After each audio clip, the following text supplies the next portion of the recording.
Sahabat, ini saya ada pasien mengalami permasalahan di bagian tulang belakang. Yang jelas saraf kejepit.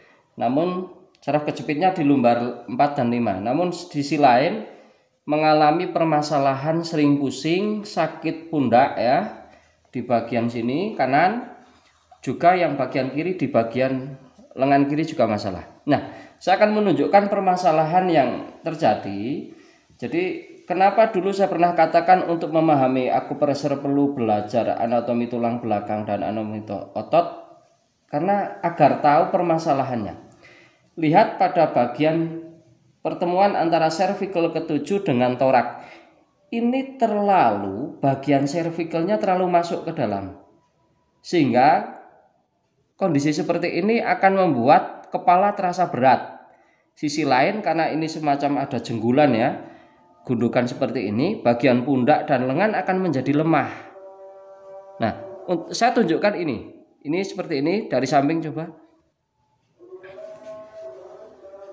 Nah, lebih kelihatan. Terasa ini nonjolnya tinggi banget.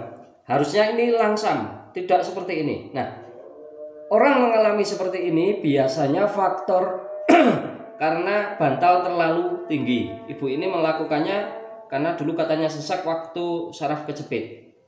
Sisi lain saya juga akan tunjukkan.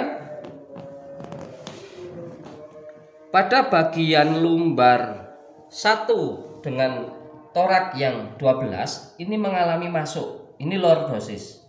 Harusnya itu dari torak 1, 2, 3, 4, 5 paling tinggi, 6 mulai turun, 7 mulai turun, 11, 12 itu mulai turun.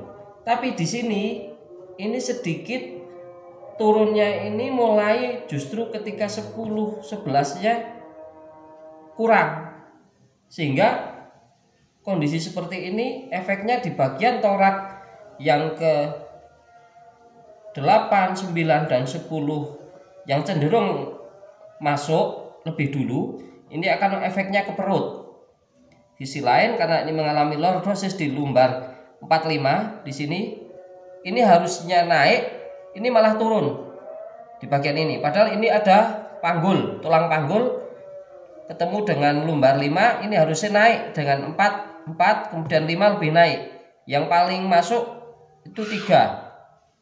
Jadi 1 turun, 2 lebih turun, 3 paling turun, 4 naik, 5 naik. Tapi kalau ini naik, bukan naik tapi malah masuk ke dalam. Nah, kondisi seperti ini akan mengakibatkan bagian tulang belakang sakit, nyeri. Efeknya ke bagian kaki, terutama lutut dan bagian tapak bawah akan berat untuk diangkat. Hal ini perlu diselesaikan. Kita ambil nanti di bagian perut, tapi saya akan menunjukkan untuk ngambil di bagian ini setelah kita terapi di bagian meridian semua yang di leher ya, di bagian tri pemanas, usus besar, pertemuan meridian, kita urai semua area leher di terapi semua jalur meridiannya. Saya tidak akan tunjukkan karena sudah banyak video, biar nanti dipercepat.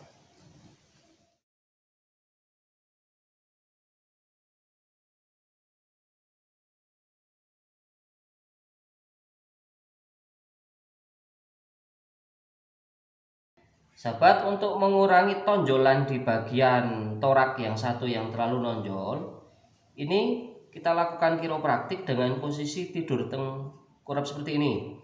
Posisi noleh, kita tekan di samping ini torak ini, kita tekan di sini ke bawah ya, menyamping ke bawah ke luar sana. Nanti di bagian kepala kita tekan. Pasien suruh ambil nafas, bagian nafas terakhir ketika buang nanti kita tekan. Relax ya Bu, yuk relax, kurang, yuk ambil nafas yang panjang, buang. Nah, bunyi kan Bu? Nah, ini untuk mengembalikan posisi torak yang masuk tadi. Kita ambil yang sebelah. Relax dulu Bu, relax. Yuk ambil nafas yang panjang, buang. Nah, bunyi Bu? Bunyi. Oke, tengah. Biar ini berkurang. Ambil nafas Bu, buang. Lega Bu? Oke. Dah, untuk bagian yang lordosis sudah ada video yang lain, tinggal disesuaikan. Saya hanya mau menunjukkan yang bagian ini. Semoga bermanfaat. Terima kasih.